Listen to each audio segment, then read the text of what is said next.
રાજકોટ મનપા દ્વારા આપવામાં આવતું પાણી અશુદ્ધ છે। 2 મહિનામાં લીધેલા પાણીના 26 નમૂના ફેલ આવ્યા છે। પાણી અશુદ્ધ હોવાનો રિપોર્ટમાં ખુલાસો થયો છે। શહેરના 2 ડઝન વિસ્તારોમાં અશુદ્ધ પાણીનું વિતરણ થઈ રહ્યું છે। મનપા દ્વારા અપાતું આ પાણી અશુદ્ધ હોવાનું ખુલ્યું, પીવાલાયક ન હોવાનું ખુલ્યું છે। જગન્નાથ, રાધાનગર વિસ્તારમાં અશુદ્ધ પાણીનું વિતરણ થઈ રહ્યું છે, તો નારાયણનગર, જંગલેશ્વર સહિતના વિસ્તારોમાં પણ આવી જ રીતે અશુદ્ધ પાણીનું વિતરણ કરાઈ રહ્યું છે।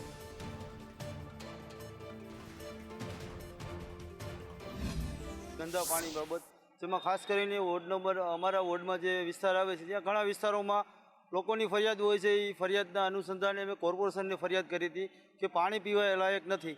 આજે જો નર્મદાનું પાણી રાજકોટમાં આવતું હોય અને કોર્પોરેશન એ પણ શુદ્ધ કરીને ન આપી શકતી હોય તો આ પ્રજાના ટેક્સના પૈસા જાય છે કઈ જગ્યાએ? અત્યારે લગીને કોર્પોરેશને 26 જેટલા નમૂના લીધા, અલગ અલગ 26 વિસ્તારમાં પાણીનું વિતરણ કર્યું અને પાણી બધે ડોરું આવે છે, પાણીજન્ય રોગો થાય છે, લોકો બીમાર પડે છે। તો આમાં જવાબદારી કોની? કોર્પોરેશનના અધિકારીઓ કેમ ધ્યાન નથી દેતા?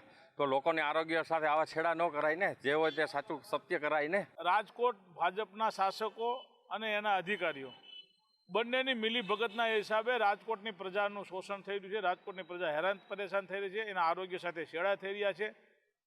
2 વર્ષમાં 2 મહિનામાં 26 નમૂનાઓ પાણીના ફેલ થયા છે, જે રાજકોટના પોશ વિસ્તારોમાં પણ છે।